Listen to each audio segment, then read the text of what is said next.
Bonjour, bienvenue sur Mon Financier. Les marchés européens poursuivent la tendance hésitante initiée la veille, oscille autour de l'équilibre. Le CAC, lui, s'inscrit en légère hausse de 0,15%. On est autour des 4507 points, alors que l'INSEE a annoncé une croissance nulle au premier trimestre en France, alors qu'une progression était attendue. Donc c'est un petit peu la déception de ce côté-là. Mais en revanche, eh bien, le déficit public, lui, a reculé plus que prévu, puisqu'il s'est finalement établi à 4,2% du PIB fin 2013 et non à 4,3% comme estimé initialement. Ailleurs en Europe, même tendance. Francfort avance symboliquement de 0,09%. L'Eurostoxx grappille 0,16 et Londres 0,13. Du côté des valeurs en tête du CAC, eh bien, c'est Technip qui a confirmé avoir finalisé avec ses partenaires l'obtention d'un contrat majeur pour une usine de liquéfaction de gaz naturel. La prise de commande pour Technip est estimée à 4,5 milliards d'euros, une commande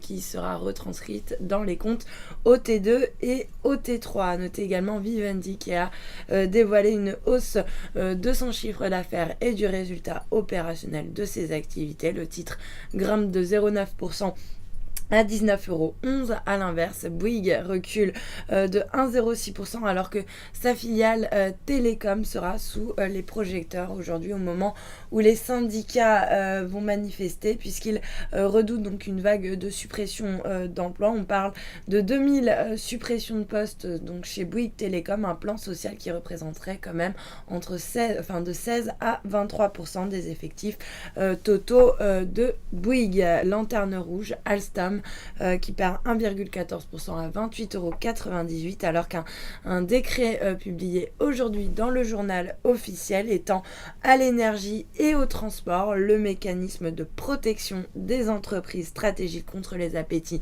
étrangers, ce qui fait en fait de l'État français un arbitre des négociations entre Alstom et les prétendants à un éventuel rachat partiel du groupe. Et puis sur le SBF 120, Soitec poursuit sur son envolée. Le titre s'adjuge 3,7% à 3,06 € après l'annonce d'un accord de licence entre ST Microelectronics et Samsung sur la technologie FD Soi. Alors un accord de licence qui représente pour Soitec un tournant majeur dans le déploiement industriel de la technologie FD Soi, ainsi qu'une étape majeure pour l'ensemble des activités électroniques dans les 10 prochaines années.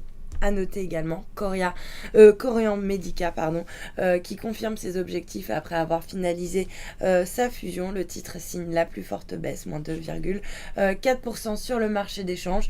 L'euro lui s'inscrit en baisse par rapport au dollar. On vient d'ailleurs de casser le seuil des 1,37 à 1,3689. Il reste stable face au yen sous le seuil des 140 yens. Et puis le billet vert lui reste ferme face à la devise japonaise autour des 102,05 yens. Et puis pour terminer, l'once d'or qui cède 0,25% pour s'échanger autour des 1302 $. L'once. Voilà pour l'ouverture. Restez avec nous. Très bonne journée.